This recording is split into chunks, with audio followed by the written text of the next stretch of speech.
The Path of Prosperity by James Allen. Foreword. I looked around upon the world, and saw that it was shadowed by sorrow, and scorched by the fierce fires of suffering. And I looked for the cause. I looked around, but could not find it. I looked in books, but could not find it. I looked within, and found there both the cause and the self-made nature of that cause. I looked again, and deeper, and found the remedy. I found one law, the law of love; one life, the life of adjustment to that law; one truth, the truth of a conquered mind and a quiet and obedient heart. And I dreamed of writing a book which should help men and women, whether rich or poor, learned or unlearned, worldly or unworldly, to find within themselves the source of all success, all happiness, all accomplishment, all truth. And the dream remained with me, and at last became substantial, and now I send it forth into the world on its mission of healing and blessedness, knowing that it cannot fail to reach the homes and hearts of those who are waiting and ready to receive it. James Allen. Chapter 1. The Lesson of Evil. Unrest and pain and sorrow are the shadows of life.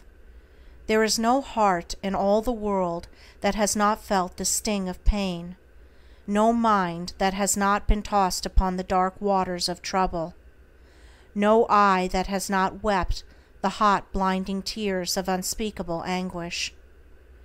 There is no household where the great destroyers, disease and death, have not entered, severing heart from heart, and casting over all the dark pall of sorrow.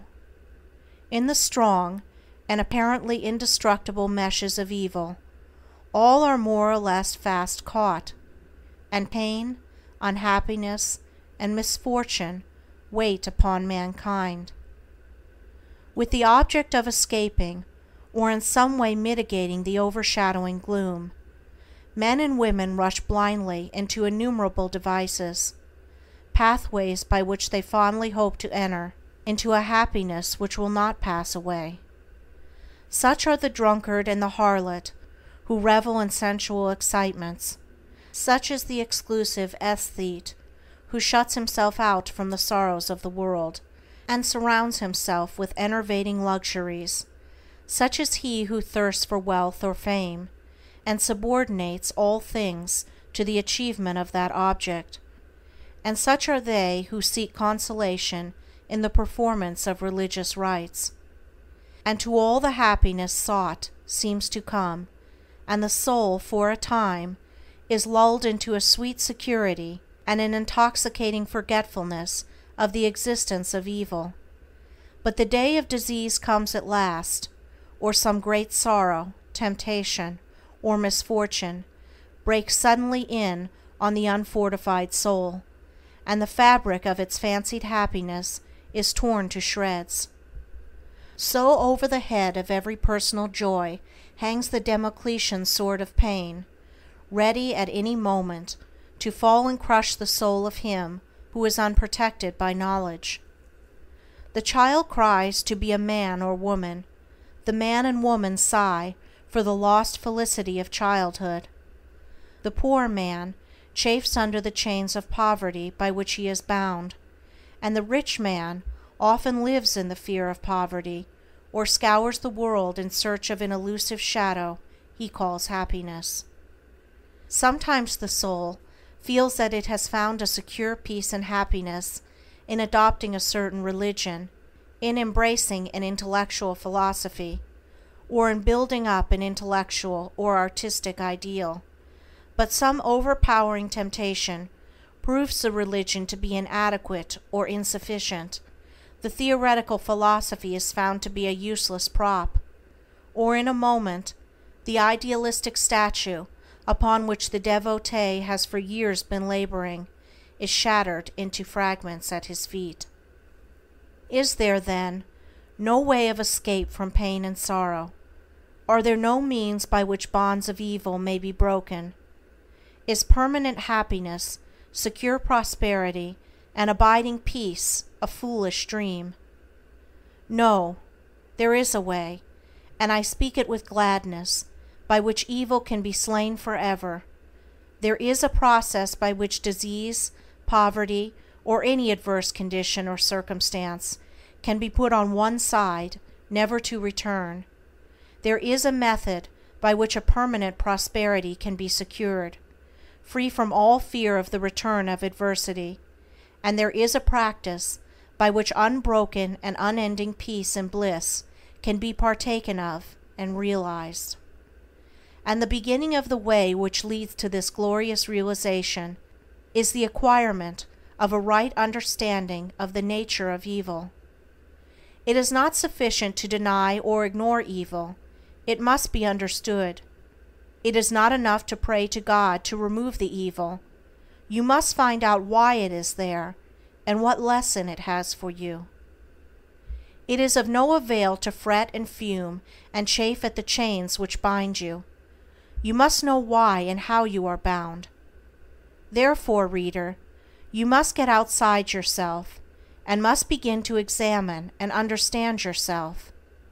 You must cease to be a disobedient child in the school of experience, and must begin to learn, with humility and patience, the lessons that are set for your edification and ultimate perfection. For evil, when rightly understood, is found to be not an unlimited power or principle in the universe, but a passing phase of human experience, and it therefore becomes a teacher to those who are willing to learn. Evil is not an abstract something outside yourself. It is an experience in your own heart, and by patiently examining and rectifying your heart, you will be gradually led into the discovery of the origin and nature of evil, which will necessarily be followed by its complete eradication. All evil is corrective and remedial, and is therefore not permanent. It is rooted in ignorance of the true nature and relation of things, and so long as we remain in that state of ignorance, we remain subject to evil. There is no evil in the universe which is not the result of ignorance, and which would not, if we were ready and willing to learn its lesson, lead us to higher wisdom, and then vanish away. But men remain in evil, and it does not pass away, because men are not willing or prepared to learn the lesson which it came to teach them. I knew a child who, every night when its mother took it to bed, cried to be allowed to play with the candle, and one night, when the mother was off guard for a moment, the child took hold of the candle. The inevitable result followed, and the child never wished to play with the candle again. By its one foolish act it learned, and learned perfectly, the lesson of obedience, and entered into the knowledge that fire burns. And this incident is a complete illustration of the nature, meaning, and ultimate result of all sin and evil. As the child suffered through its own ignorance of the real nature of fire, so older children suffer through their ignorance of the real nature of the things which they weep for and strive after, and which harm them when they are secured, the only difference being that in the latter case the ignorance and evil are more deeply rooted and obscure. Evil has always been symbolized by darkness, and good by light, and hidden within the symbol is contained the perfect interpretation, the reality, for just as light always floods the universe, and darkness is only a mere speck or shadow cast by a small body intercepting a few rays of the illimitable light, so the light of the Supreme Good is the positive and life-giving power which floods the universe, and evil, the insignificant shadow cast by the self that intercepts and shuts off the illuminating rays which strive for entrance. When night folds the world in its black impenetrable mantle, no matter how dense the darkness, it covers but the small space of half our little planet, while the whole universe is ablaze with living light, and every soul knows that it will awake in the light in the morning. Know then that when the dark night of sorrow, pain, or misfortune settles down upon your soul, and you stumble along with weary and uncertain steps, that you are merely intercepting your own personal desires between yourself and the boundless light of joy and bliss, and the dark shadow that covers you is cast by none and nothing but yourself. And just as the darkness without is but a negative shadow, an unreality which comes from nowhere, goes to nowhere, and has no abiding dwelling place, so the darkness within is equally a negative shadow, passing over the evolving and light-born soul. But, I fancy I hear someone say, why pass through the darkness of evil at all? Because, by ignorance you have chosen to do so, and because by doing so you may understand both good and evil, and may the more appreciate the light by having passed through the darkness. As evil is the direct outcome of ignorance, so when the lessons of evil are fully learned, ignorance passes away, and wisdom takes its place. But as a disobedient child refuses to learn its lessons at school, so it is possible to refuse to learn the lessons of experience, and thus to remain in continual darkness, and to suffer continually recurring punishments in the form of disease, disappointment, and sorrow. He, therefore, who would shake himself free of the evil which encompasses him, must be willing and ready to learn, and must be prepared to undergo that disciplinary process without which no grain of wisdom or abiding happiness and peace can be secured. A man may shut himself up in a dark room and deny that the light exists, but it is everywhere without, and darkness exists only in his own little room. So you may shut out the light of truth, or you may begin to pull down the walls of prejudice, self-seeking, and error which you have built around yourself, and so let in the glorious and omnipresent light. By earnest self-examination, strive to realize, and not merely hold as a theory, that evil is a passing phase, a self-created shadow, that all your pains, sorrows, and misfortunes have come to you by a process of undeviating and absolutely perfect law, have come to you because you deserve and require them, and that by first enduring and then understanding them, you may be made stronger, wiser, nobler. When you have fully entered into this realization, you will be in a position to mold your own circumstances, to transmute all evil into good, and to weave, with a master hand, the fabric of your destiny. What of the night, O watchman? Seest thou yet the glimmering dawn upon the mountain heights? The golden herald of the light of lights, are his fair feet upon the hilltops set? Cometh he yet to chase away the gloom, and with it all the demons of the night? Strike yet his darting rays upon thy sight? Hearest thou his voice, the sound of error's doom? The morning cometh, lover of the light. Even now he gilds with gold the mountain's brow. Dimly I see the path whereon even now his shining feet are set toward the night. Darkness shall pass away, and all the things that love the darkness and that hate the light shall disappear forever with the night. Rejoice, for thus the speeding herald sings. Chapter 2. The world a reflex of mental states. What you are, so is your world. Everything in the universe is resolved into your own inward experience. It matters little what is without, for it is all a reflection of your own state of consciousness.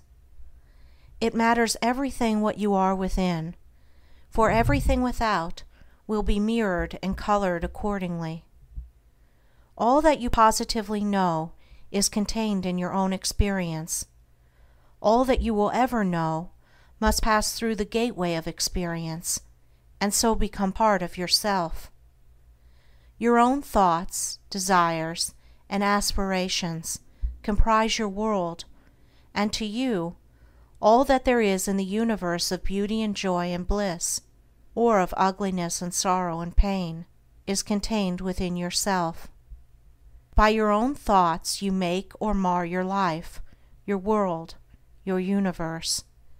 As you build within by the power of thought, so will your outward life and circumstances shape themselves accordingly. Whatsoever you harbor in the inmost chambers of your heart will sooner or later, by the inevitable law of reaction, shape itself in your outward life. The soul that is impure, sordid, and selfish is gravitating with unerring precision toward misfortune and catastrophe.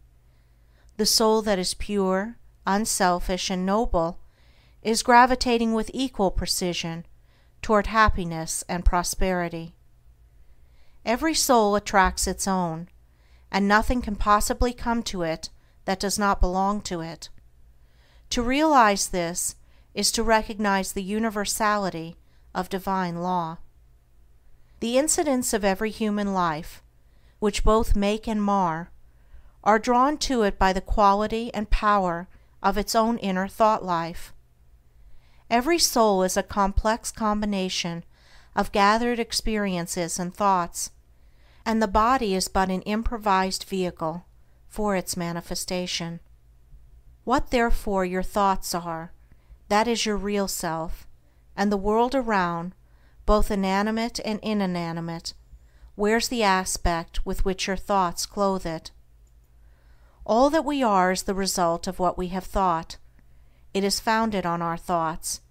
It is made up of our thoughts.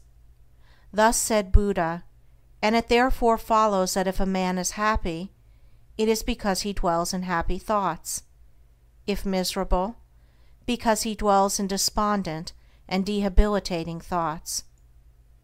Whether one be fearful or fearless, foolish or wise, troubled or serene, within that soul lies the cause of its own state or states, and never without. And now I seem to hear a chorus of voices exclaim, "But do you really mean to say that outward circumstances do not affect our minds?"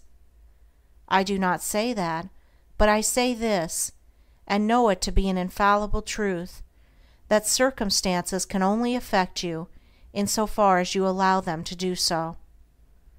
You are swayed by circumstances because you have not a right understanding of the nature, use, and power of thought.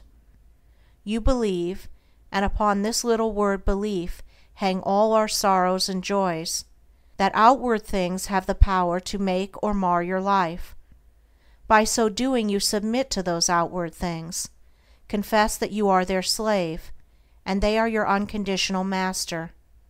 By so doing you invest them with a power which they do not of themselves possess. And you succumb in reality not to mere circumstances, but to the gloom or gladness, the fear or hope, the strength or weakness, which your thought sphere has thrown around them. I knew two men who at an early age lost the hard-earned savings of years. One was very deeply troubled, and gave way to chagrin, worry, and despondency. The other, on reading in his morning paper that the bank in which his money was deposited had hopelessly failed, and that he had lost all, quietly and firmly remarked, "Well, it's gone, and trouble and worry won't bring it back, but hard work will." He went to work with renewed vigor, and rapidly became prosperous, while the former man, continuing to mourn the loss of his money, and to grumble at his bad luck, remained the sport and tool of adverse circumstances, in reality of his own weak and slavish thoughts. The loss of money was a curse to the one because he clothed the event with dark and dreary thoughts. It was a blessing to the other because he threw around it thoughts of strength, of hope, and renewed endeavor. If circumstances had the power to bless or harm, they would bless and harm all men alike. But the fact that the same circumstances will be alike good and bad to different souls proves that the good or bad is not the circumstance, but only in the mind of him that encounters it. When you begin to realize this, you will begin to control your thoughts, to regulate and discipline your mind, and to rebuild the inward temple of your soul, eliminating all useless and superfluous material, and incorporating into your being thoughts alone of joy and serenity, of strength and life, of compassion and love, of beauty and immortality. And as you do this, you will become joyful and serene, strong and healthy, compassionate and loving, and beautiful with the beauty of immortality. As we clothe events with the drapery of our own thoughts, so likewise do we clothe the objects of the visible world around us, and where one sees harmony and beauty, another sees revolting ugliness. An enthusiastic naturalist was one day roaming the country lanes in pursuit of his hobby, and during his rambles came upon a pool of brackish water near a farmyard. As he proceeded to fill a small bottle with the water for the purpose of examination under the microscope, he dilated, with more enthusiasm than discretion, to an uncultivated son of the plough who stood close by, upon the hidden and innumerable wonders contained in the pool, and concluded by saying, "Yes, my friend, within this pool is contained 100, nay, 1,000,000 universes, had we but the sense or the instrument by which we could apprehend them." And the unsophisticated one ponderously remarked, "I know the water be full of tadpoles, but they be easy to catch." When the naturalist, his mind stored with the knowledge of natural facts, saw beauty, harmony, and hidden glory, the mind unenlightened upon those things saw only an offensive mud puddle. The wild flower, which the casual wayfarer thoughtlessly tramples upon, is, to the spiritual eye of the poet, an angelic messenger from the invisible. To many, the ocean is but a dreary expanse of water on which ships sail and are sometimes wrecked. To the soul of the musician it is a living thing, and he hears, in all its changing moods, divine harmonies. Where the ordinary mind sees disaster and confusion, the mind of the philosopher sees the most perfect sequence of cause and effect, and where the materialist sees nothing but endless death, the mystic sees pulsating and eternal life. And as we clothe both events and objects with our own thoughts, so likewise do we clothe the souls of others in the garments of our thoughts. The suspicious believe everybody to be suspicious. The liar feels secure in the thought that he is not so foolish as to believe that there is such a phenomenon as a strictly truthful person. The envious see envy in every soul. The miser thinks everybody is eager to get his money. He who has subordinated conscience in the making of his wealth sleeps with a revolver under his pillow, wrapped in the delusion that the world is full of conscienceless people who are eager to rob him, and the abandoned sensualist looks upon the saint as a hypocrite.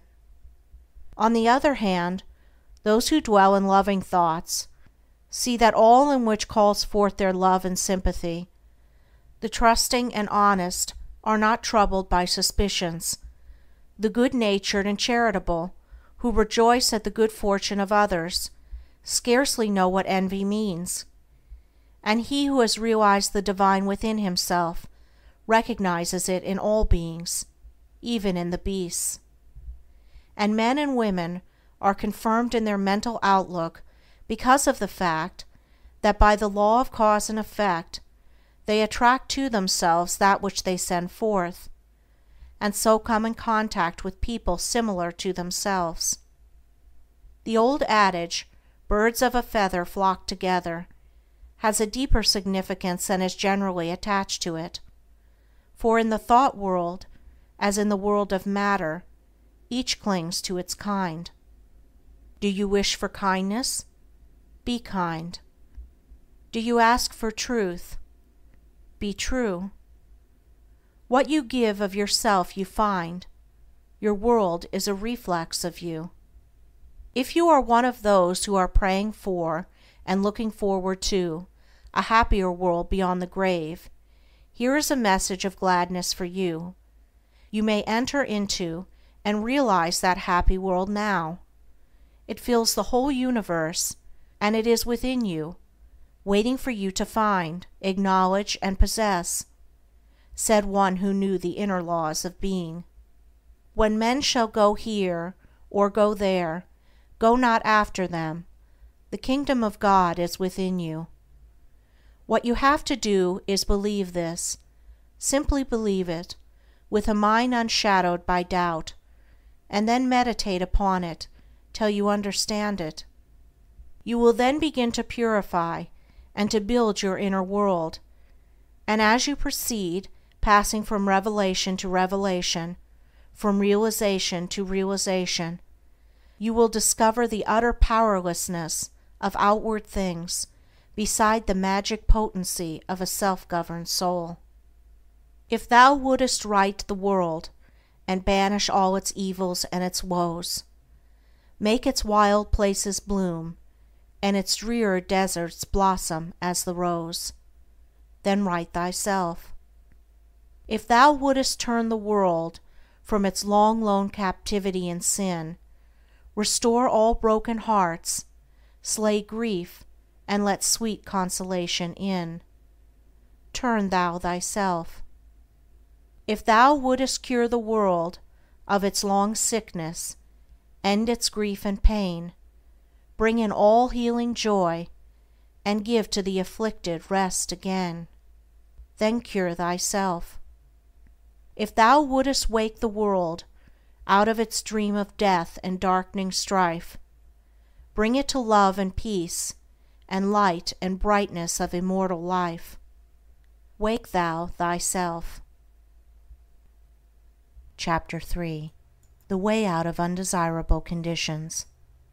Having seen and realized that evil is but a passing shadow thrown by the intercepting self across the transcendent form of the eternal good, and that the world is a mirror in which each sees a reflection of himself, we now ascend, by firm and easy steps, to that plane of perception whereon is seen and realized the vision of the law.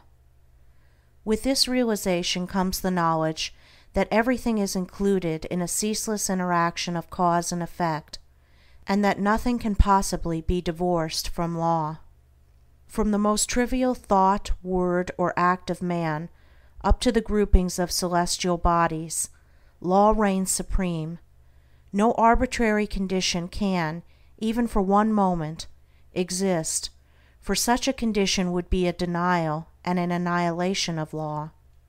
Every condition of life is, therefore, bound up in an orderly and harmonious sequence, and the secret and cause of every condition is contained within itself. The law, whatsoever a man sows that he shall also reap, is inscribed in flaming letters upon the portal of eternity, and none can deny it, none can cheat it, none can escape it. He who puts his hand in the fire must suffer the burning until such a time as it has worked itself out, and neither curses nor prayers can avail to alter it. And precisely the same law governs the realm of mind. Hatred, anger, jealousy, envy, lust, covetousness, all these are fires which burn, and whoever even so much as touches them must suffer the torments of burning. All these conditions of mind are rightly called evil, for they are the efforts of the soul to subvert, in its ignorance, the law, and they therefore lead to chaos and confusion within, and are sooner or later actualized in the outward circumstances as disease, failure, and misfortune, coupled with grief, pain, and despair. Whereas love, gentleness, goodwill, purity are cooling airs which breathe peace upon the soul that woes them, and being in harmony with the eternal law, they become actualized in the form of health, peaceful surroundings, and undeviating success and good fortune. A thorough understanding of this great law, which permeates the universe, leads to the acquirement of that state of mind known as obedience. To know that justice, harmony, and love are supreme in the universe is likewise to know that all adverse and painful conditions are the result of our own disobedience to that law.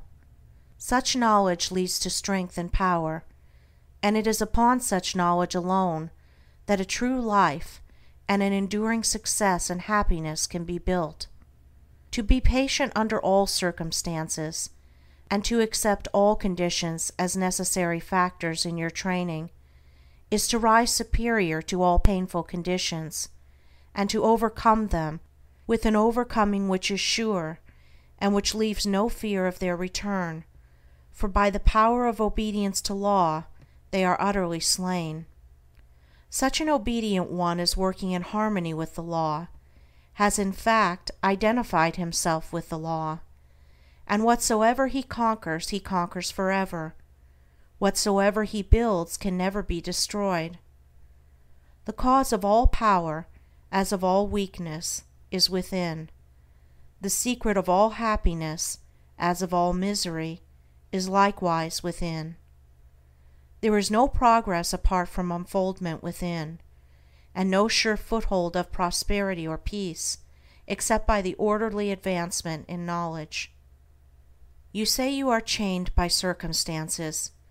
You cry out for better opportunities, for a wider scope, for improved physical conditions, and perhaps you inwardly curse the fate that binds you hand and foot. It is for you that I write. It is for you that I speak. Listen and let my words burn themselves into your heart, for that which I say to you is truth. You may bring about that improved condition in your outward life which you desire, if you will unswervingly resolve to improve your inner life. I know this pathway looks barren at its commencement. Truth always does.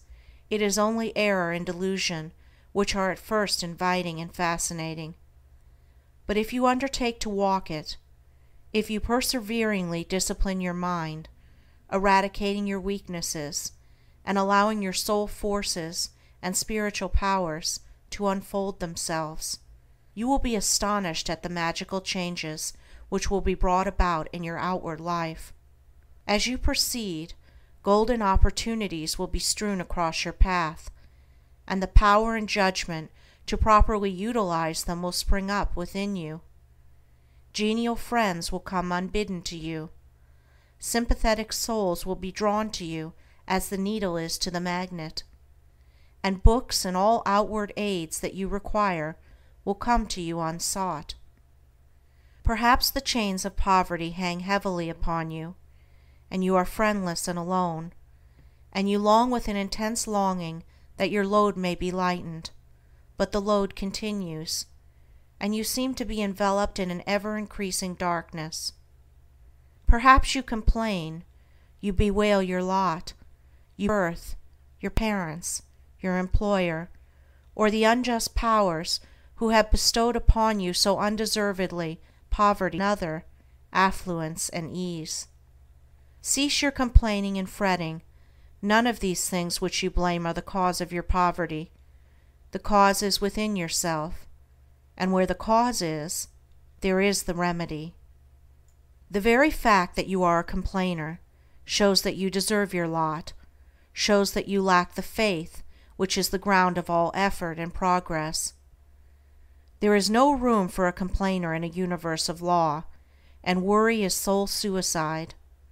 By your very attitude of mind, you are strengthening the chains which bind you, and are drawing about you the darkness by which you are enveloped.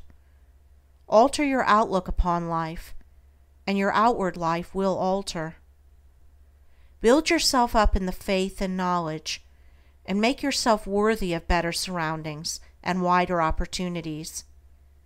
Be sure, first of all, that you are making the best of what you have.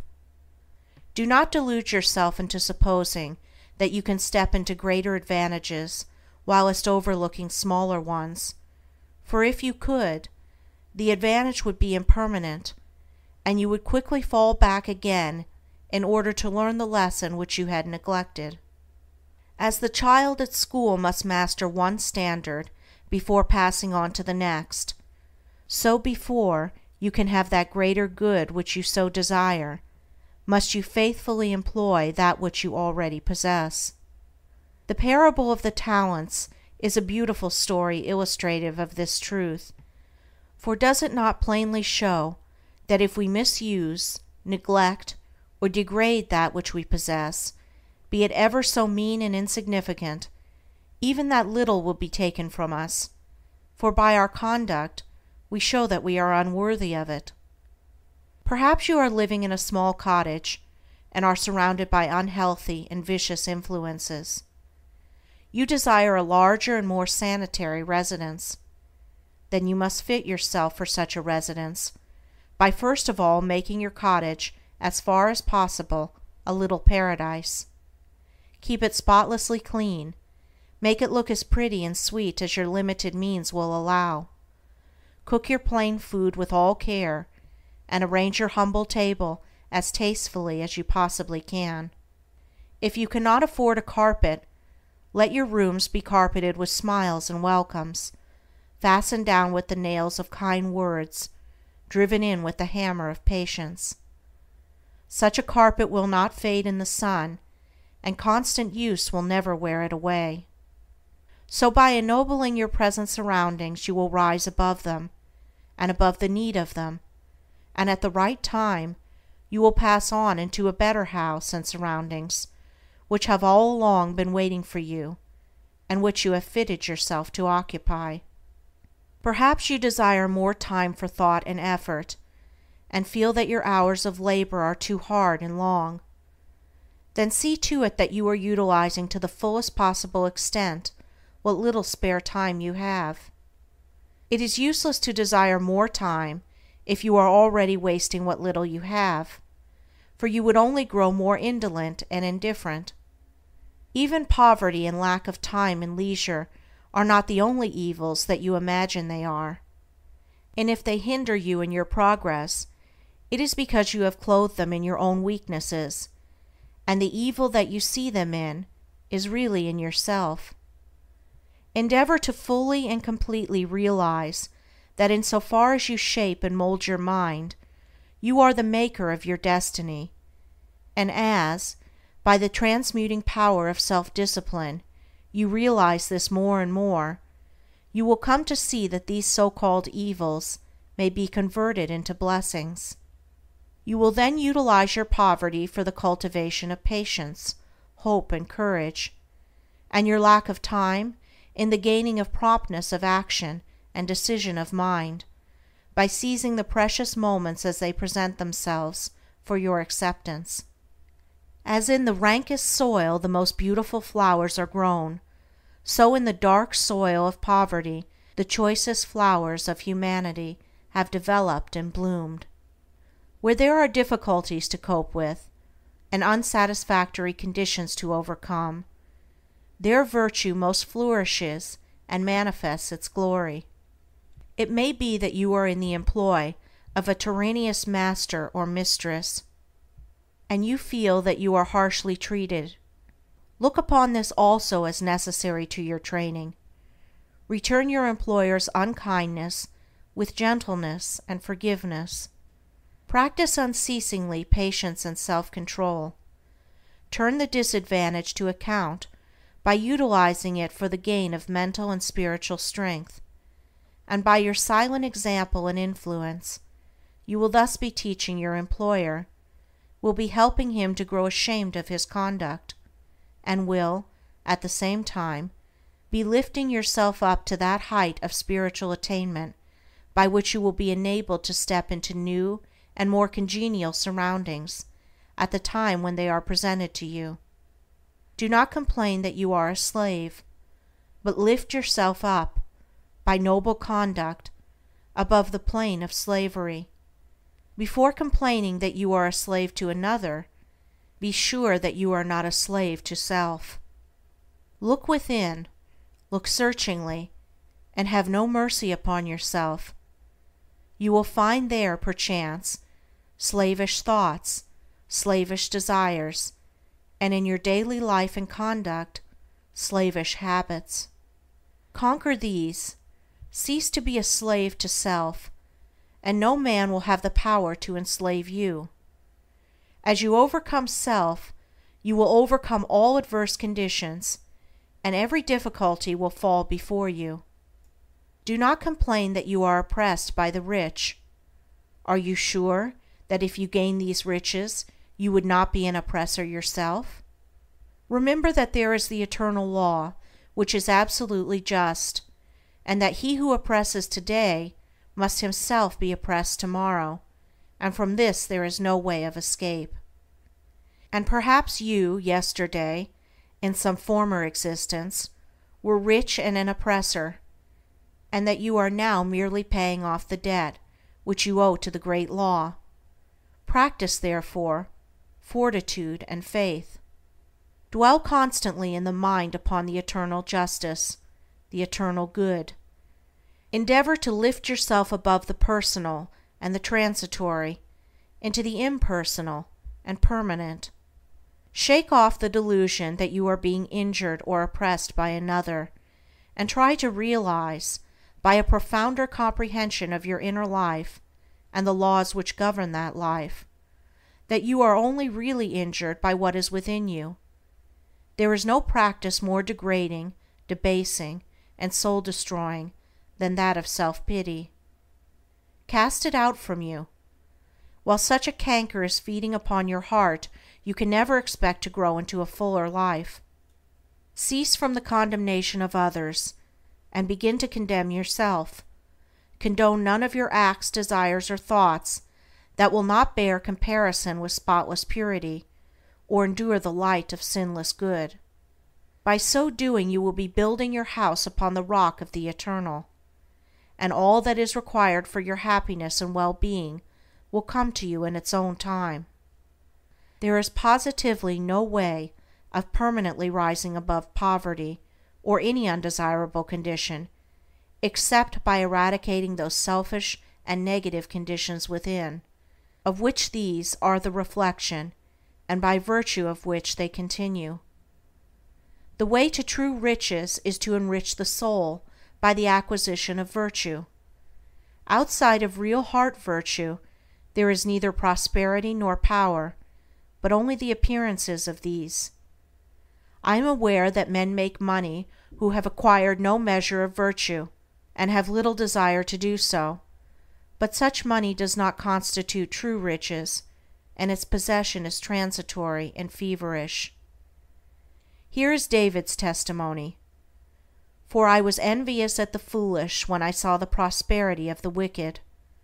Their eyes stand out with fatness, they have more than heart could wish. Verily I have cleansed my heart in vain, and washed my hands in innocence. When I thought to know this, it was too painful for me, until I went into the sanctuary of God. Then I understood their end. The prosperity of the wicked was a great trial to David until he went into the sanctuary of God, and then he knew their end.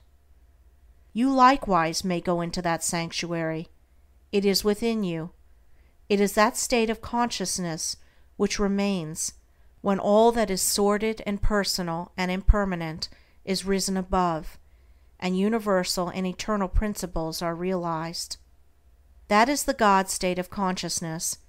It is the sanctuary of the Most High.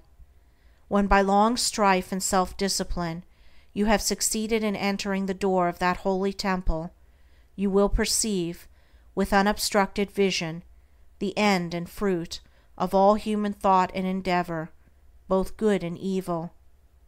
You will then no longer relax your faith when you see the immoral man accumulating outward riches, for you will know that he must come again to poverty and degradation. The rich man who is barren of virtue is in reality poor, and as surely as the waters of the river are drifting to the ocean, so surely is he, in the midst of all his riches, drifting towards poverty and misfortune, and though he die rich, yet he must return to reap the bitter fruit of all his immorality. And though he become rich many times, yet as many times must he be thrown back into poverty, until by long experience and suffering he conquers the poverty within. But the man who is outwardly poor, yet rich in virtue, is truly rich, and in the midst of all his poverty he is surely traveling towards prosperity, and abounding joy and bliss await his coming. If you would be truly and permanently prosperous, you must first become virtuous. It is therefore unwise to aim directly at prosperity, to make it the one object of life, to reach out greedily for it. To do this is to ultimately defeat yourself. But rather aim at self-perfection, make useful and unselfish service the object of your life, and ever reach out hands of faith towards the supreme and unalterable good. You say you desire wealth not for your sake, but in order to do good with it and to bless others. If this is your real motive in desiring wealth, then wealth will come to you, for you are strong and unselfish indeed if in the midst of riches you are willing to look upon yourself as a steward and not as owner. But examine well your motive, for in the majority of instances where money is desired for the admitted object of blessing others, the real underlying motive is a love of popularity, and a desire to pose as a philanthropist or reformer. If you are not doing good with what little you have, the more money you got the more selfish you would become, and all the good you appeared to do with your money, if you attempted to do any, would be so much insinuating self-laudation. If your real desire is to do good, there is no need to wait for money before you do it. You can do it now, this very moment, and just where you are. If you are really so unselfish as you believe yourself to be, you will show it by sacrificing yourself for others now. No matter how poor you are, there is room for self-sacrifice, for did not the widow put her all into the treasury? The heart that truly desires to do good does not wait for money before doing it, but comes to the altar of sacrifice, and leaving there the unworthy elements of self, goes out and breathes upon neighbor and stranger, friend and enemy alike, the breath of blessedness. As the effect is related to the cause, so is prosperity and power related to the inward good, and poverty and weakness to the inward evil. Money does not constitute true wealth, nor position, nor power, and to rely upon it alone is to stand upon a slippery place. Your true wealth is your stock of virtue, and your true power the uses to which you put it. Rectify your heart, and you will rectify your life. Lust, hatred, anger, vanity, pride, covetousness, self-indulgence, self-seeking, obstinacy, all these are poverty and weakness, whereas love, purity, gentleness, meekness, compassion, generosity, self-forgetfulness, and self-renunciation, all these are wealth and power. As the elements of poverty and weakness are overcome, an irresistible and all-conquering power is evolved from within, and he who succeeds in establishing himself in the highest virtue brings the whole world to his feet. But the rich, as well as the poor, have their undesirable conditions, and are frequently farther removed from happiness than the poor. And here we see how happiness depends, not upon outward aids or possessions, but upon the inward life. Perhaps you are an employer, and you have endless trouble with those whom you employ, and when you do get good and faithful servants, they quickly leave you. As a result, you are beginning to lose, or have completely lost, your faith in human nature. You try to remedy matters by giving better wages and by allowing certain liberties, yet matters remain unaltered. Let me advise you. The secret of all your trouble is not in your servants, it is in yourself, and if you look within with a humble and sincere desire to discover and eradicate your error, you will, sooner or later, find the origin of all your unhappiness. It may be some selfish desire, or lurking suspicion, or unkind attitude of mind which sends out its poison upon those about you, and reacts upon yourself, even though you may not show it in your manner or speech. Think of your servants with kindness. Consider of them that extremity of service which you yourself would not care to perform were you in their place. Rare and beautiful is that humility of soul by which a servant entirely forgets himself in his master's good, but far rarer and beautiful with a divine beauty is that nobility of soul by which a man, forgetting his own happiness, seeks the happiness of those who are under his authority, and who depend upon him for their bodily sustenance. And such a man's happiness is increased tenfold, nor does he need to complain of those whom he employs. Said a well-known and extensive employer of labor, who never needs to dismiss an employee, "I have always had the happiest relations with my work people. If you ask me how it is to be accounted for, I can only say that it has been my aim from the first to do to them as I would wish to be done by. Herein lies the secret by which all desirable conditions are secured, and all that are undesirable are overcome. Do you say that you are lonely and unloved, and have not a friend in the world? Then I pray you, for the sake of your own happiness, blame nobody but yourself. Be friendly towards others, and friends will soon flock round you. Make yourself pure and lovable, and you will be loved by all. Whatever conditions are rendering your life burdensome, you may pass out of and beyond them by developing and utilizing within you the transforming power of self-purification and self-conquest. Be it the poverty which galls, and remember that the poverty upon which I have been dilating is that poverty which is a source of misery, and not that voluntary poverty which is the glory of emancipated souls. Or the riches which burden, or the many misfortunes, griefs, and annoyances which form the dark background in the web of life, you may overcome them by overcoming the selfish elements within which give them life. It matters not that by the unfailing law there are past thoughts and acts to work out and to atone for, as by the same law we are setting in motion, during every moment of our life, fresh thoughts and acts, and we have the power to make them good or ill.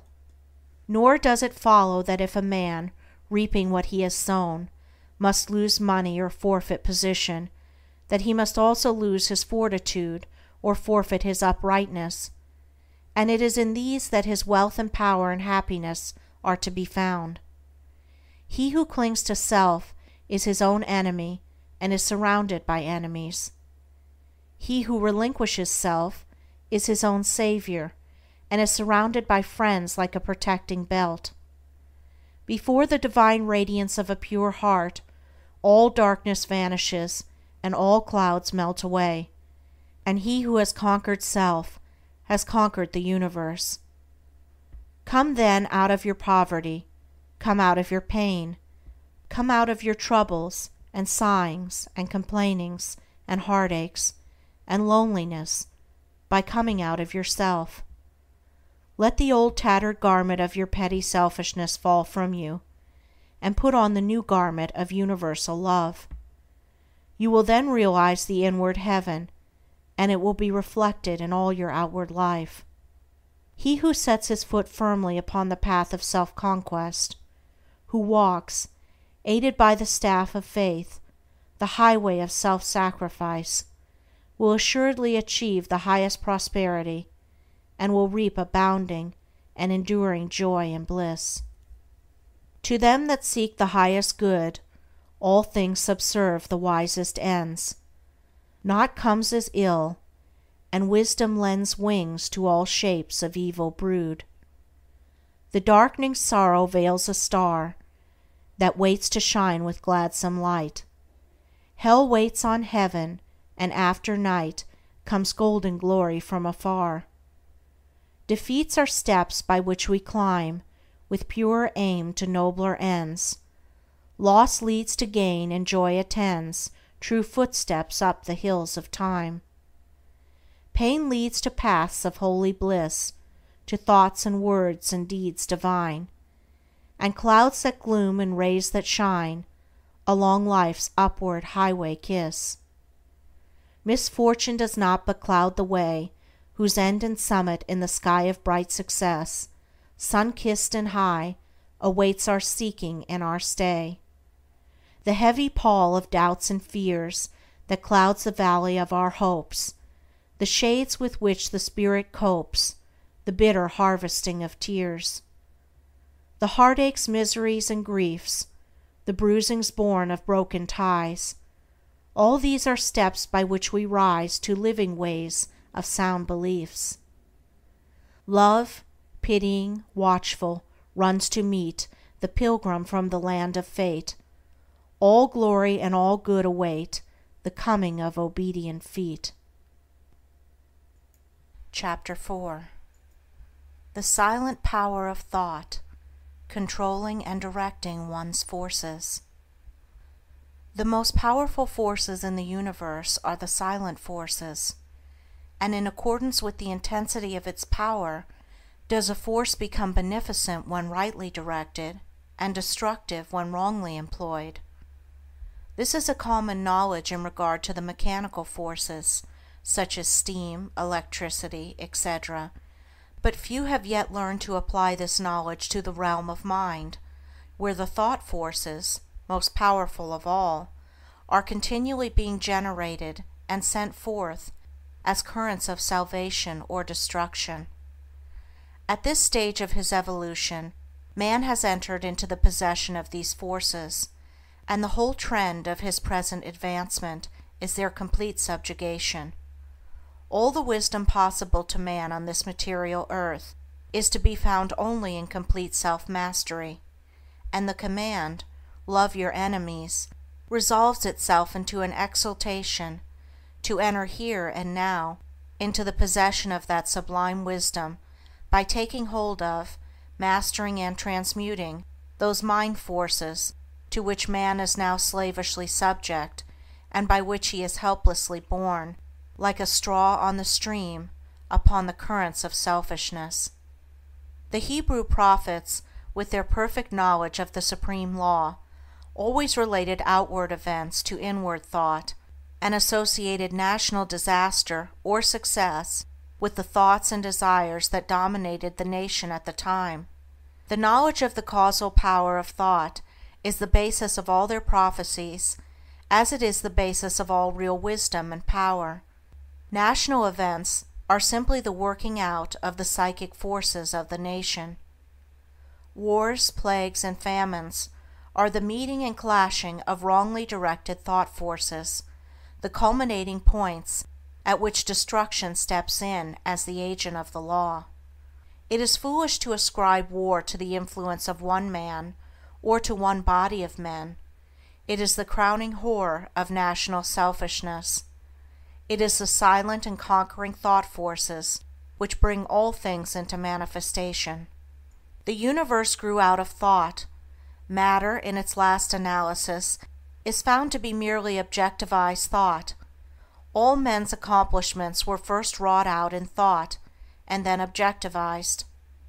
The author, the inventor, the architect, first builds up his work in thought, and having perfected it in all its parts as a complete and harmonious whole upon the thought plane, he then commences to materialize it, to bring it down to the material or sense plane. When the thought forces are directed in harmony with the overruling law, they are upbuilding and preservative, but when subverted, they become disintegrating and self-destructive. To adjust all your thoughts to a perfect and unswerving faith in the omnipotence and supremacy of good is to cooperate with that good, and to realize within yourself the solution and destruction of all evil. Believe and ye shall live. And here we have the true meaning of salvation, salvation from the darkness and negation of evil, by entering into and realizing the living light of the eternal good. Where there is fear, worry, anxiety, doubt, trouble, chagrin, or disappointment, there is ignorance and lack of faith. All these conditions of mind are the direct outcome of selfishness, and are based upon an inherent belief in the power and supremacy of evil. They therefore constitute practical atheism, and to live in and become subject to these negative and soul-destroying conditions of mind is the only real atheism. It is salvation from such conditions that the race needs, and let no man boast of salvation whilst he is their helpless and obedient slave. To fear or to worry is as sinful as to curse, for how can one fear or worry if he intrinsically believes in the eternal justice, the omnipotent good, the boundless love? To fear, to worry, to doubt is to deny, to disbelieve. It is from such states of mind that all weakness and failure proceed, for they represent the annulling and disintegrating of the positive thought forces which would otherwise speed to their object with power, and bring about their own beneficent results. To overcome these negative conditions is to enter into a life of power, is to cease to be a slave, and to become a master, and there is only one way by which they can be overcome, and that is by steady and persistent growth in inward knowledge. To mentally deny evil is not sufficient. It must, by daily practice, be risen above and understood. To mentally affirm the good is inadequate. It must, by unswerving endeavor, be entered into and comprehended. The intelligent practice of self-control quickly leads to a knowledge of one's interior thought forces, and later on, to the acquisition of that power by which they are rightly employed and directed. In the measure that you master self, that you control your mental forces instead of being controlled by them, in just such measure will you master affairs and outward circumstances. Show me a man under whose touch everything crumbles away, and who cannot retain success even when it is placed in his hands, and I will show you a man who dwells continually in those conditions of mind which are the very negation of power. To be forever wallowing in the bogs of doubt, to be drawn continually into the quicksands of fear, or blown ceaselessly about by the winds of anxiety, is to be a slave, and to live the life of a slave, even though success and influence be forever knocking at your door, seeking for admittance. Such a man, being without faith and without self-government, is incapable of the right government of his affairs, and is a slave to circumstances, in reality a slave to himself. Such are taught by affliction, and ultimately pass from weakness to strength by the stress of bitter experience. Faith and purpose constitute the motive power of life. There is nothing that a strong faith and an unflinching purpose may not accomplish.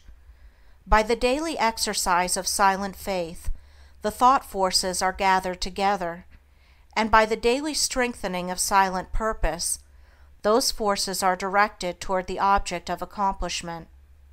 Whatever your position in life may be, before you can hope to enter into any measure of success, usefulness, and power, you must learn how to focus your thought forces by cultivating calmness and repose. It may be that you are a businessman, and you are suddenly confronted with some overwhelming difficulty or probable disaster. You grow fearful and anxious, and are at your wits' end. To persist in such a state of mind would be fatal, for when anxiety steps in, correct judgment passes out.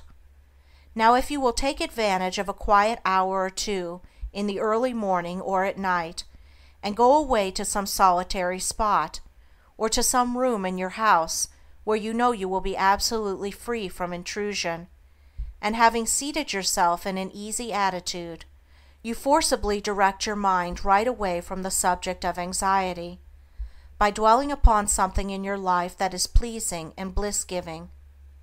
A calm, reposeful strength will gradually steal into your mind, and your anxiety will pass away. Upon the instant that you find your mind reverting to the lower plane of worry, bring it back again, and re-establish it on the plane of peace and strength. When this is fully accomplished, you may then concentrate your whole mind upon the solution of your difficulty, and what was intricate and insurmountable to you in your hour of anxiety will be made plain and easy, and you will see, with that clear vision and perfect judgment which belong only to a calm and untroubled mind, the right course to pursue, and the proper end to be brought about.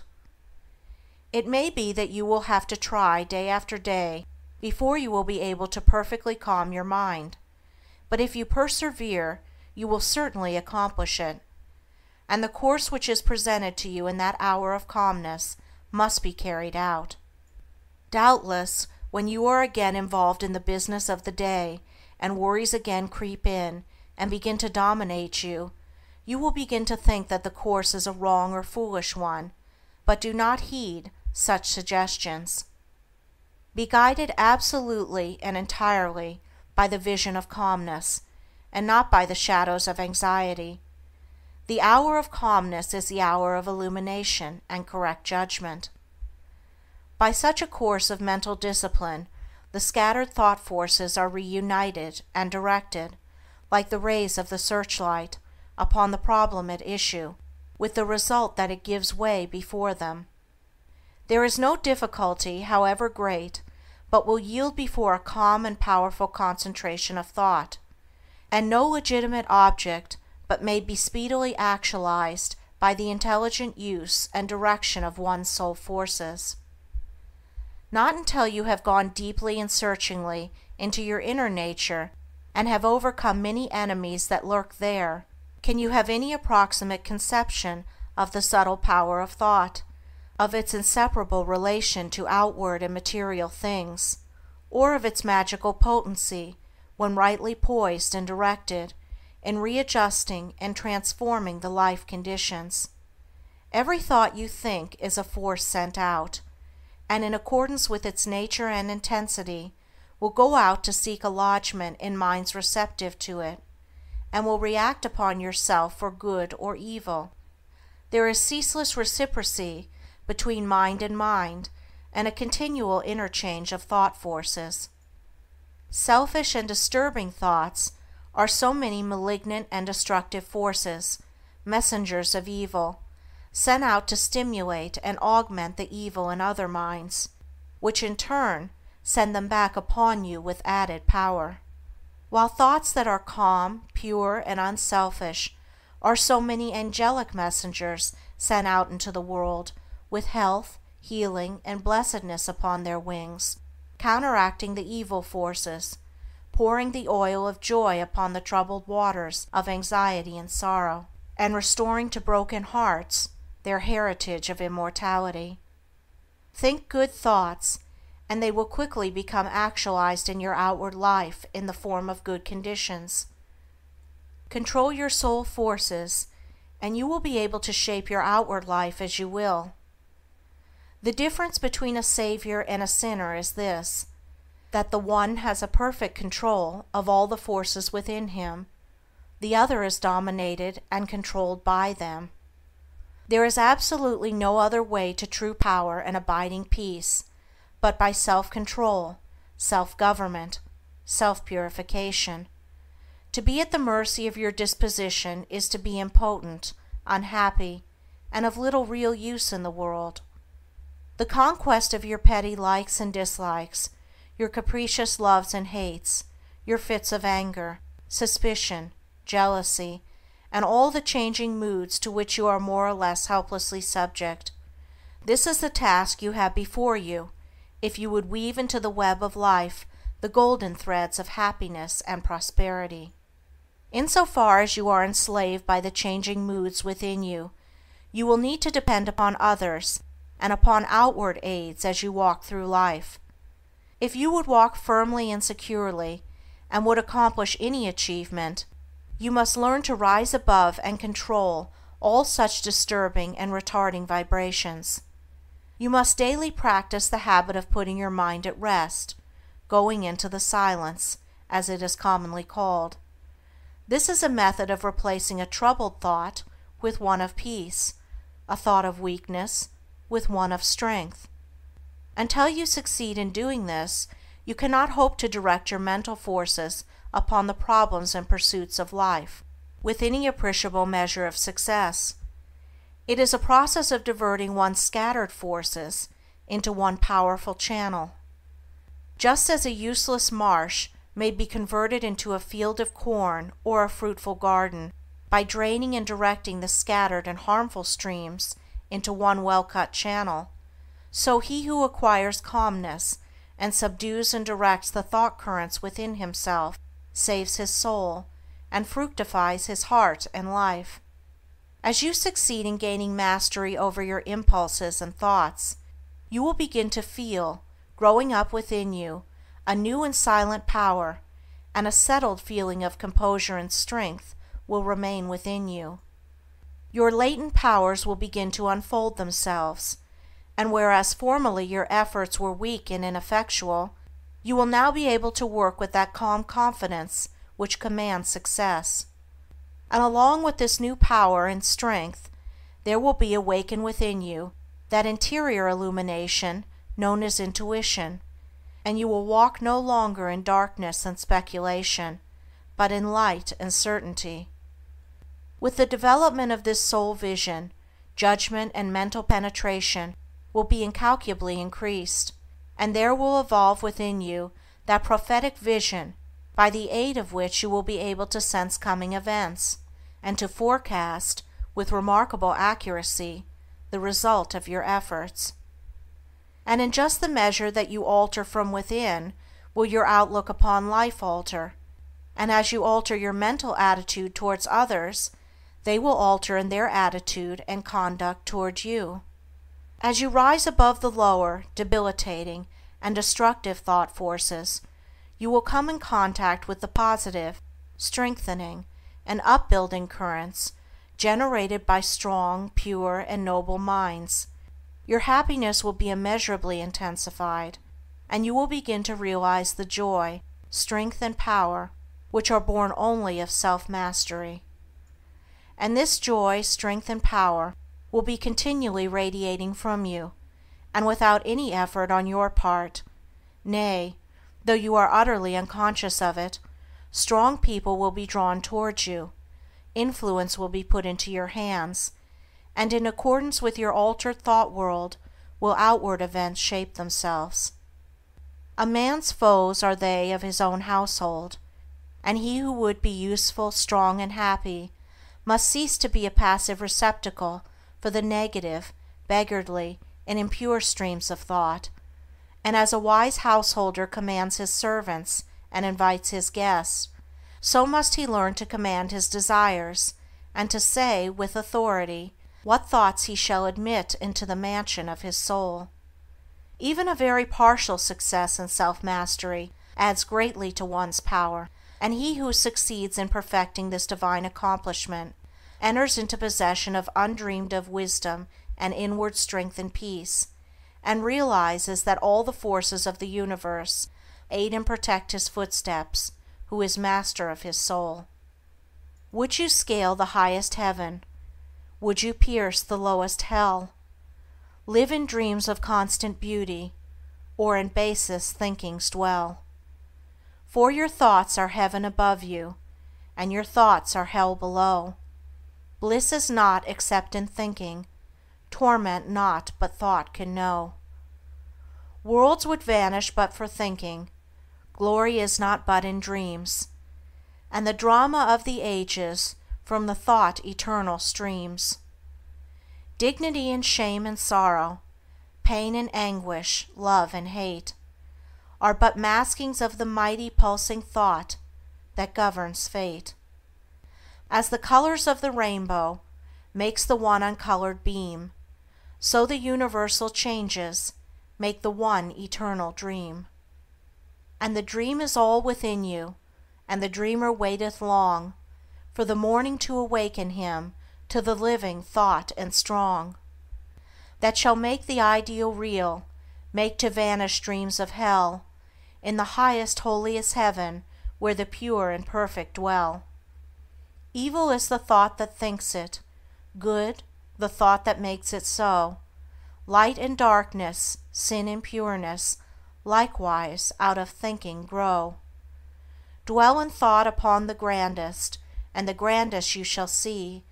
Fix your mind upon the highest, and the highest you shall be. Chapter 5. The Secret of Health, Success, and Power. We all remember with what intense delight, as children, we listened to the never-tiring fairy tale. How eagerly we followed the fluctuating fortunes of the good boy or girl, ever protected in the hour of crisis from the evil machinations of the scheming witch, the cruel giant, or the wicked king. And our little hearts never faltered for the fate of the hero or heroine, nor did we doubt their ultimate triumph over all their enemies, for we knew that the fairies were infallible, and that they would never desert those who had consecrated themselves to the good and the true.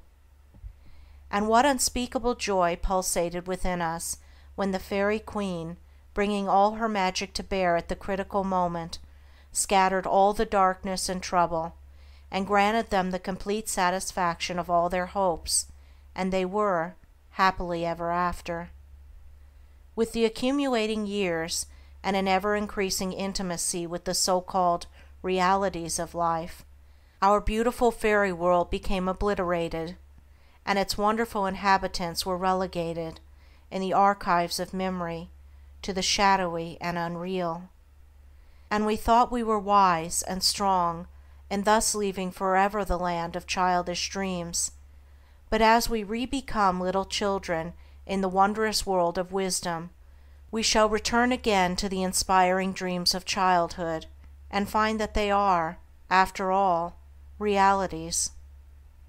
The fairy folk, so small and nearly always invisible, yet possessed with an all-conquering and magical power, who bestow upon the good health, wealth, and happiness, along with all the gifts of nature in lavish profusion, start again into reality and become immortalized in the soul realm of him who, by the growth in wisdom, has entered into a knowledge of the power of thought, and the laws which govern the inner world of being.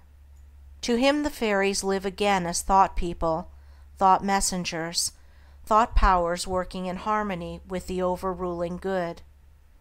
And they who, day by day, endeavor to harmonize their hearts with the heart of the Supreme Good, do in reality acquire true health, wealth, and happiness. There is no protection to compare with goodness, and by goodness I do not mean a mere outward conformity to the rules of mortality. I mean pure thought, noble aspiration, unselfish love, and freedom from vainglory.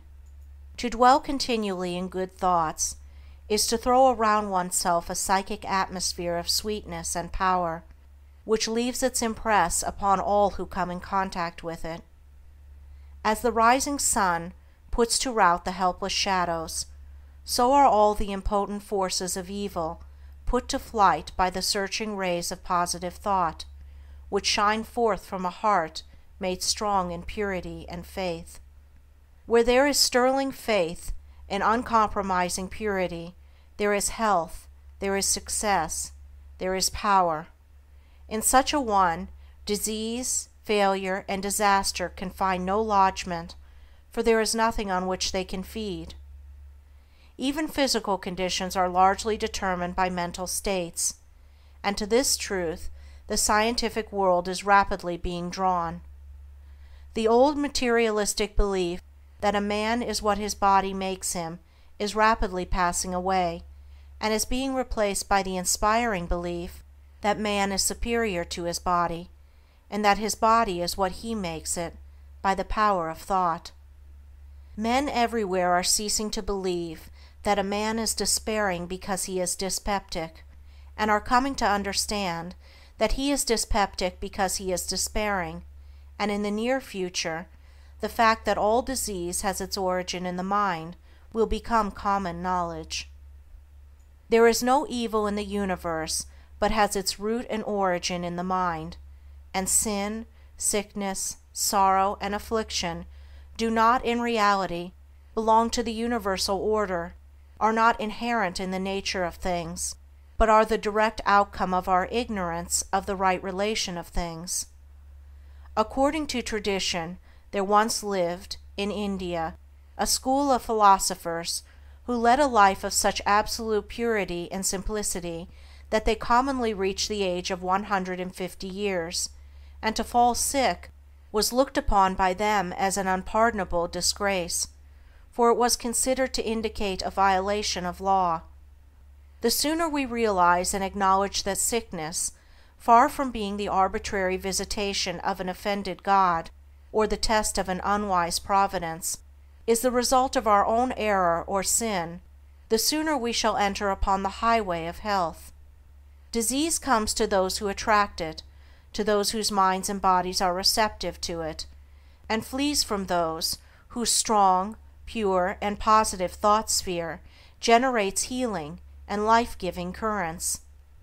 If you are given to anger, worry, jealousy, greed, or any other inharmonious state of mind, and expect perfect physical health, you are expecting the impossible, for you are continually sowing the seeds of disease in your mind. Such conditions of mind are carefully shunned by the wise man, for he knows them to be far more dangerous than a bad drain or an infected house. If you would be free from all physical aches and pains, and would enjoy perfect physical harmony, then put your mind in order and harmonize your thoughts. Think joyful thoughts, think loving thoughts. Let the elixir of goodwill course through your veins, and you will need no other medicine. Put away your jealousies, your suspicions, your worries, your hatreds, your selfish indulgences, and you will put away your dyspepsia, your biliousness, your nervousness and aching joints. If you will persist in clinging to these debilitating and demoralizing habits of mind, then do not claim when your body is laid low with sickness. The following story illustrates the close relation that exists between habits of mind and bodily conditions. A certain man was afflicted with a painful disease, and he tried one physician after another, but all to no purpose. He then visited towns which were famous for their curative waters, and after having bathed in them all, his disease was more painful than ever. One night he dreamed that a presence came to him and said, "Brother, hast thou tried all the means of cure?" And he replied, "I have tried all." "Nay," said the presence, "come with me, and I will show thee a healing bath which has escaped thy notice." The afflicted man followed, and the presence led him to a clear pool of water, and said, "Plunge thyself in this water, and thou shalt surely recover," and thereupon vanished. The man plunged into the water, and on coming out, lo! his disease had left him, and at the same moment he saw written above the pool the word "Renounce." Upon waking, the full meaning of his dream flashed across his mind, and looking within, he discovered that he had, all along, been a victim to a sinful indulgence, and he vowed that he would renounce it forever. He carried out his vow, and from that day his affliction began to leave him, and in a short time he was completely restored to health. Many people complain that they have broken down through overwork. In the majority of such cases, the breakdown is more frequently the result of foolishly wasted energy. If you would secure health, you must learn to work without friction.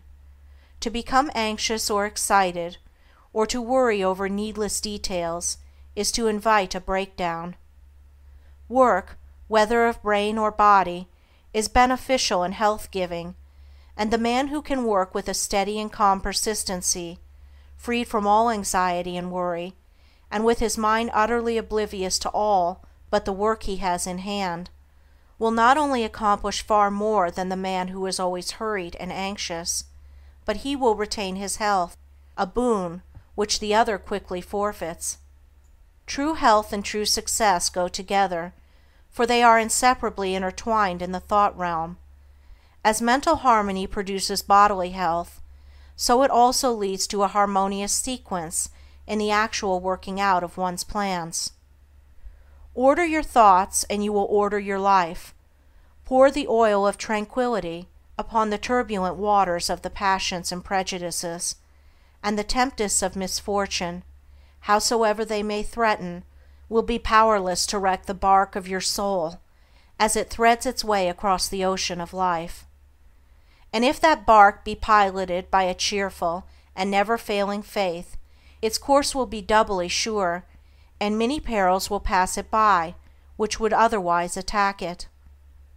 By the power of faith every enduring work is accomplished. Faith in the Supreme, faith in the overruling law, faith in your work, and in your power to accomplish that work. Here is the rock upon which you must build if you would achieve, if you would stand and not fall. To follow, under all circumstances, the highest promptings within you, to be always true to the Divine Self, to rely upon the inward light, the inward voice, and to pursue your purpose with a fearless and restful heart, believing that the future will yield unto you the meed of every thought and effort, knowing that the laws of the universe can never fail, and that your own will come back to you with mathematical exactitude. This is faith, and the living of faith. By the power of such faith, the dark waters of uncertainty are divided, every mountain of difficulty crumbles away, and the believing soul passes on unharmed. Strive, O reader, to acquire above everything the priceless possession of this dauntless faith, for it is the talisman of happiness, of success, of peace, of power, of all that makes life great and superior to suffering. Build upon such a faith, and you build upon the rock of the Eternal, and with the materials of the Eternal, and the structure that you erect will never be dissolved, for it will transcend all the accumulations of material luxuries and riches, the end of which is dust. Whether you are hurled into the depths of sorrow or lifted upon the heights of joy, ever retain your hold upon this faith, ever return to it as your rock of refuge, and keep your feet firmly planted upon its immortal and immovable base. Centered in such a faith, you will become possessed of such a spiritual strength as will shatter, like so many toys of glass, all the forces of evil that are hurled against you, and you will achieve a success such as the mere striver after worldly gain can never know or even dream of.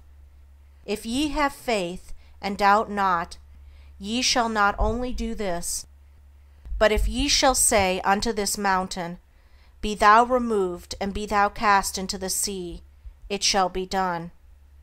There are those today, men and women, tabernacled in flesh and blood, who have realized this faith, and who live in it day by day, and who, having put it to the uttermost test, have entered into the possession of its glory and peace. Such have sent out the word of command, and the mountains of sorrow and disappointment, of mental weariness and physical pain have passed from them, and have been cast into the sea of oblivion. If you would become possessed of this faith, You will not need to trouble about your success or failure, and success will come. You will not need to become anxious about results, but will work joyfully and peacefully, knowing that right thoughts and right efforts will inevitably bring about right results. I know a lady who has entered into many blissful satisfactions, and recently a friend remarked to her, "Oh, how fortunate you are! You only have to wish for a thing, and it comes to you." And it did, indeed, appear so on the surface, but in reality all the blessedness that has entered into this woman's life is the direct outcome of the inward state of blessedness which she has, throughout life, been cultivating and training toward perfection.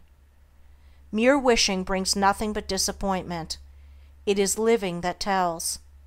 The foolish wish and grumble, the wise work and wait.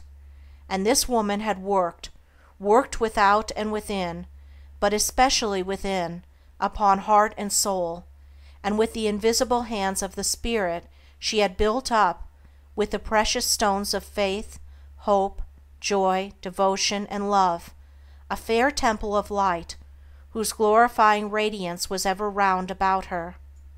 It beamed in her eye, it shone through her countenance, it vibrated in her voice, and all who came into her presence felt its captivating spell. And as with her, so with you. Your success, your failure, your influence, your whole life you carry about with you, for your dominant trends of thought are the determining factors in your destiny. Send forth loving, stainless, and happy thoughts, and blessings will fall into your hands, and your table will be spread with the cloth of peace. Send forth hateful, impure, and unhappy thoughts, and curses will rain down upon you, and fear and unrest will wait upon your pillow. You are the unconditional maker of your fate, be that fate what it may. Every moment you are sending forth from you the influences which will make or mar your life. Let your heart grow large and loving and unselfish, and great and lasting will be your influence and success, even though you make little money. Confine it within the narrow limits of self-interest, and even though you become a millionaire, your influence and success, at the final reckoning, will be found to be utterly insignificant. Cultivate then this pure and unselfish spirit, and combine with purity and faith, singleness of purpose, and you are evolving from within the elements, not only of abounding health and enduring success, but of greatness and power. If your present position is distasteful to you, and your heart is not in your work, nevertheless perform your duties with scrupulous diligence, and whilst resting your mind in the idea that a better position and greater opportunities are waiting for you, ever keep an active mental outlook for budding possibilities, so that when the critical moment arrives and the new channel presents itself, you will step into it, with your mind fully prepared for the undertaking, and with that intelligence and foresight which is born of mental discipline. Whatever your task may be, concentrate your whole mind upon it, throw into it all the energy of which you are capable. The faultless completion of small tasks leads inevitably to larger tasks. See to it that you rise by steadily climbing, and you will never fall, and herein lies the secret of true power. Learn, by consistent practice, how to husband your resources, and to concentrate them, at any moment, upon a given point. The foolish waste all their mental and spiritual energy in frivolity, foolish chatter, or selfish argument, not to mention wasteful physical excesses. If you would acquire overcoming power, you must cultivate poise and passivity. You must be able to stand alone. All power is associated with immovability. The mountain, the massive rock, the storm-tried oak, all speak to us of power because of their combined solitary grandeur and defiant fixity, while the shifting sand, the yielding twig, and the wavering reed speak to us of weakness because they are movable and non-resistant, and are utterly useless when detached from their fellows. He is the man of power who, when all his fellows are swayed by some emotion or passion, remains calm and unmoved. He only is fitted to command and control who has succeeded in commanding and controlling himself. The hysterical, the fearful, the thoughtless and frivolous, let such seek company, for they will fall for lack of support, but the calm, the fearless, the thoughtful, and let such seek the solitude of the forest, the desert, and the mountain top, and to their power more power will be added, and they will more and more successfully stem the psychic currents and whirlpools which engulf mankind. Passion is not power, it is the abuse of power, the dispersion of power. Passion is like a furious storm which beats fiercely and wildly upon the embattled rock, whilst power is like the rock itself, which remains silent and unmoved through it all. That was a manifestation of true power when Martin Luther, wearied with the persuasions of his fearful friends, who were doubtful as to his safety should he go to Worms, replied, "If there were as many devils in Worms as there are tiles on the housetops, I would go." And when Benjamin Disraeli broke down in his first parliamentary speech and brought upon himself the derision of the House, that was an exhibition of germinal power when he exclaimed, "The day will come when you will consider it an honor to listen to me." When that young man whom I knew, passing through continual reverses and misfortunes, was mocked by his friends and told to desist from further effort, and he replied, "The time is not far distant when you will marvel at my good fortune and success," he showed that he possessed of that silent and irresistible power which has taken him over innumerable difficulties and crowned his life with success. If you have not this power, you may acquire it by practice, and the beginning of power is likewise the beginning of wisdom. You must commence by overcoming those purposeless trivialities to which you have hitherto been a willing victim. Boisterous and uncontrolled laughter, slander and idle talk, and joking merely to raise a laugh, all these things must be put on one side, as so much waste of valuable energy. St. Paul never showed his wondrous insight into the hidden laws of human progress to greater advantage than when he warned the Ephesians against foolish talking and jesting which is not convenient, for to dwell habitually in such practices is to destroy all spiritual power and life.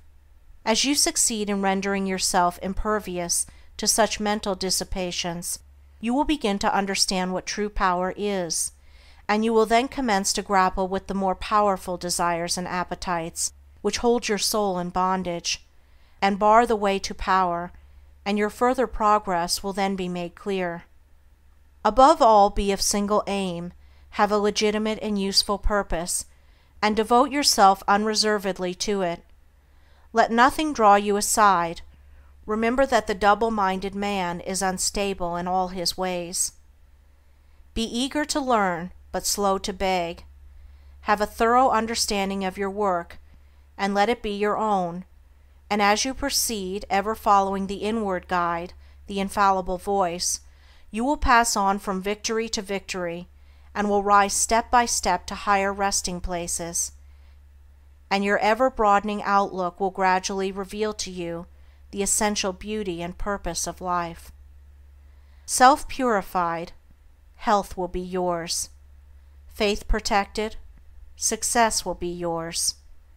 Self-governed, power will be yours, and all that you do will prosper, for ceasing to be a disjointed unit, self-enslaved, you will be in harmony with the great law, working no longer against but with the universal life, the eternal good. And what health you gain, it will remain with you. What success you achieve will be beyond all human computation and will never pass away. And what influence and power you wield will continue to increase throughout the ages, for it will be a part of that unchangeable principle which supports the universe. This, then, is the secret of health, a pure heart and a well-ordered mind. This is the secret of success, an unfaltering faith, and a wisely directed purpose, and to rein in, with unfaltering will, the dark steed of desire. This is the secret of power. All ways are waiting for my feet to tread, the light and dark, the living and the dead, the broad and narrow way, the high and low, the good and bad, and with quick step or slow. I now may enter any way I will, and find by walking which is good, which ill. And all good things my wandering feet await, if I but come with my vow inviolate, unto the narrow, high, and holy way of heart-born purity, and therein stay, walking, secure from him who taunts and scorns, to flowery meads across the path of thorns. And I may stand where health, success, and power await my coming, if each fleeting hour I cling to love and patience, and abide with stainlessness, and never step aside from high integrity, so shall I see, at last, the land of immortality. And I may seek and find, I may achieve, I may not claim, but losing, may retrieve. The law bends not for me, but I must bend unto the law, if I would reach the end of my afflictions, if I would restore my soul to light and life, and weep no more.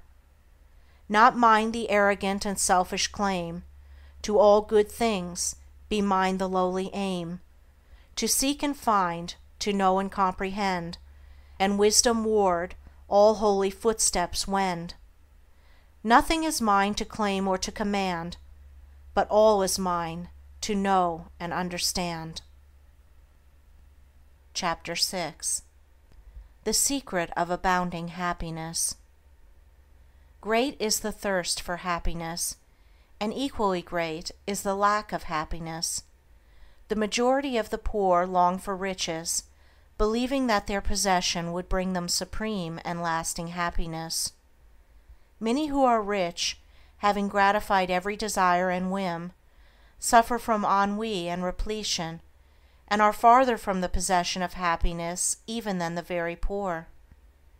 If we reflect upon this state of things, it will ultimately lead us to a knowledge of the all-important truth that happiness is not derived from mere outward possessions, nor misery from the lack of them, for if this were so, we should find the poor always miserable and the rich always happy, whereas the reverse is frequently the case. Some of the most wretched people whom I have known were those who were surrounded with riches and luxury, while some of the brightest and happiest people I have met were possessed of only the barest necessities of life. Many men who have accumulated riches have confessed that the selfish gratification which followed the acquisition of riches has robbed life of its sweetness, and that they were never so happy as when they were poor. What then is happiness, and how is it to be secured? Is it a figment, a delusion, and is suffering alone perennial?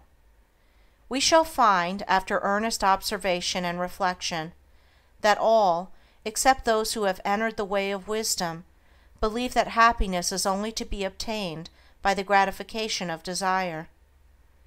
It is this belief, rooted in the soil of ignorance and continually watered by selfish cravings, that is the cause of all the misery in the world. And I do not limit the word desire to the grosser animal cravings. It extends to the higher psychic realm, where far more powerful, subtle, and insidious cravings hold in bondage the intellectual and refined, depriving them of all that beauty, harmony, and purity of soul whose expression is happiness. Most people will admit that selfishness is the cause of all the unhappiness in the world, but they fall under the soul-destroying delusion that it is somebody else's selfishness and not their own. When you are willing to admit that all your unhappiness is the result of your own selfishness, you will not be far from the gates of paradise. But so long as you are convinced that it is the selfishness of others that is robbing you of joy, so long will you remain a prisoner in your own self-created purgatory. Happiness is that inward state of perfect satisfaction which is joy and peace, and from which all desire is eliminated. The satisfaction which results from gratified desire is brief and illusionary, and is always followed by an increased demand for gratification. Desire is as insatiable as the ocean, and clamors louder and louder as its demands are attended to. It claims ever-increasing service from its deluded devotees, until at last they are struck down with physical or mental anguish, and are hurled into the purifying fires of suffering. Desire is the reign of hell, and all torments are centered there. The giving up of desire is the realization of heaven, and all delights await the pilgrim there. I sent my soul through the invisible, some letter of that afterlife to spell, and by my soul returned to me, and whispered, I myself am heaven and hell. Heaven and hell are inward states. Sink into self and all its gratifications, and you sink into hell. Rise above self into that state of consciousness which is the utter denial and forgetfulness of self, and you enter heaven. Self is blind, without judgment, not possessed of true knowledge, and always leads to suffering. Correct perception, unbiased judgment, and true knowledge belong only to the divine state, and only in so far as you realize this divine consciousness can you know what real happiness is. So long as you persist in selfishly seeking for your own personal happiness, so long will happiness elude you, and you will be sowing the seeds of wretchedness. In so far as you succeed in losing yourself in the service of others, in that measure will happiness come to you, and you will reap a harvest of bliss. It is in loving, not in being loved, the heart is blessed. It is in giving, not in seeking gifts, we find our quest. Whatever be thy longing or thy need, that do thou give, so shall thy soul be fed, and thou indeed shalt truly live. Cling to self and you cling to sorrow. Relinquish self and you enter into peace. To seek selfishly is not only to lose happiness, but even that which we believe to be the source of happiness. See how the glutton is continually looking about for a new delicacy wherewith to stimulate his deadened appetite, and how bloated, burdened, and diseased, scarcely any food at last is eaten with pleasure. Whereas he who has mastered his appetite, and not only does not seek, but never thinks of gustatory pleasure, finds delight in the most frugal meal. The angel form of happiness, which men, looking through the eyes of self, imagine they see in gratified desire, when clasped is always found to be the skeleton of misery. Truly, he that seeketh his life shall lose it, and he that loseth his life shall find it. Abiding happiness will come to you when, ceasing to selfishly cling, you are willing to give up. When you are willing to lose, unreservedly, that impermanent thing which is so dear to you, and which, whether you cling to it or not, will one day be snatched from you, then you will find that that which seemed to you like a painful loss turns out to be a supreme gain. To give up in order to gain, than this there is no greater delusion, nor no more prolific source of misery. But to be willing to yield up and to suffer loss, this is indeed the way of life. How is it possible to find real happiness by centering ourselves in those things which, by their very nature, must pass away? Abiding in real happiness can only be found by centering ourselves in that which is permanent. Rise, therefore, above the clinging to and the craving for impermanent things, and you will then enter into a consciousness of the eternal. And as rising above self, and by growing more and more into the spirit of purity, self-sacrifice, and universal love, you become centered in that consciousness, you will realize that happiness which has no reaction and which can never be taken from you.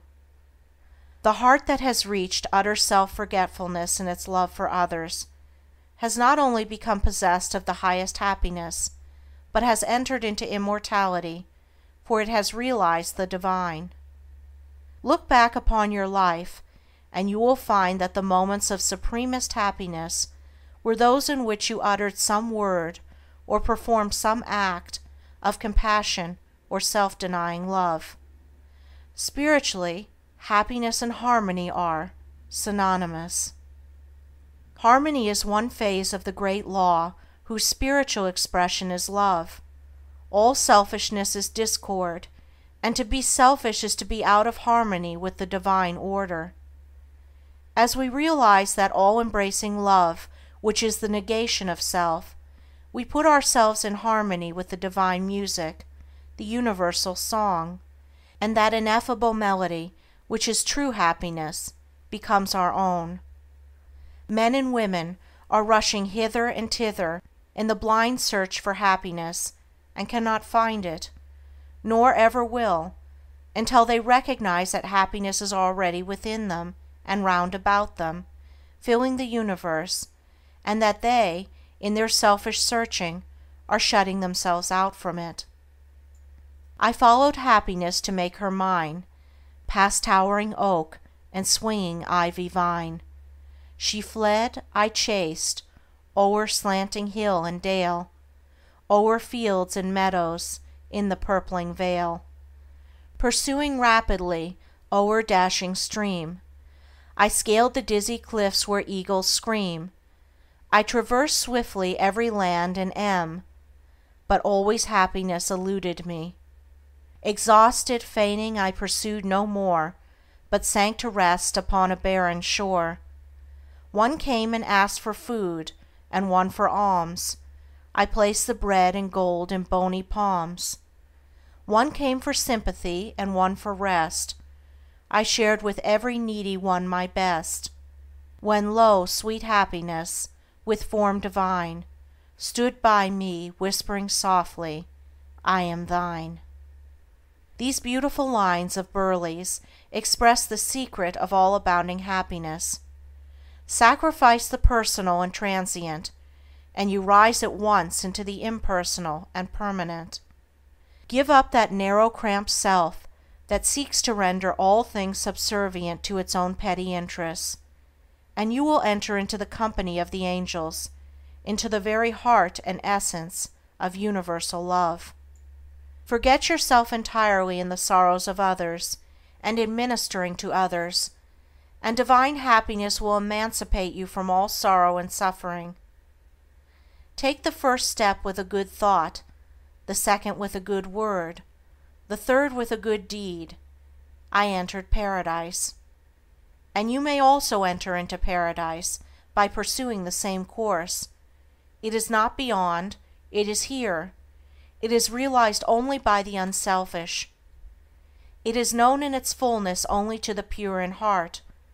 If you have not realized this unbounded happiness, you may begin to actualize it by ever holding before you the lofty ideal of unselfish love, and aspiring towards it. Aspiration or prayer is desire turned upward. It is the soul turning toward its divine source, where alone permanent satisfaction can be found. By aspiration, the destructive forces of desire are transmuted into divine and all-preserving energy. To aspire is to make an effort to shake off the trammels of desire. It is the prodigal made wise by loneliness and suffering, returning to his Father's mansion.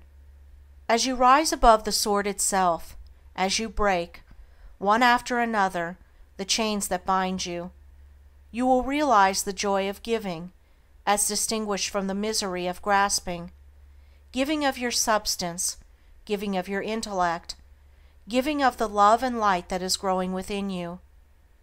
You will then understand what it is indeed more blessed to give than to receive. But the giving must be of the heart, without any taint of self, without desire for reward. The gift of pure love is always attended with bliss. If after you have given, You are wounded because you are not thanked or flattered, or your name put in the paper. Know then that your gift was prompted by vanity and not by love, and you were merely giving in order to get, were not really giving, but grasping. Lose yourself in the welfare of others. Forget yourself in all that you do. This is the secret of unbounding happiness. Ever be on the watch to guard against selfishness, and learn faithfully the divine lessons of inward sacrifice. So shall you climb the highest heights of happiness, and shall remain in the never-clouded sunshine of universal joy, clothed in the shining garment of immortality. Are you searching for the happiness that does not fade away? Are you looking for the joy that lives and leaves no grievous day? Are you panting for the water brooks of love and life and peace? Then let all dark desires depart, and selfish seeking cease. Are you lingering the paths of pain, grief-haunted, stricken sore? Are you wandering in the ways that wound your weary feet the more? Are you sighing for the resting place where tears and sorrows cease? Then sacrifice your selfish heart, and find the heart of peace. Chapter 7. The realization of prosperity. It is granted only to the heart that abounds with integrity, trust, generosity, and love to realize true prosperity. The heart that is not possessed of these qualities cannot know prosperity, for prosperity, like happiness, is not an outward possession, but an inward realization.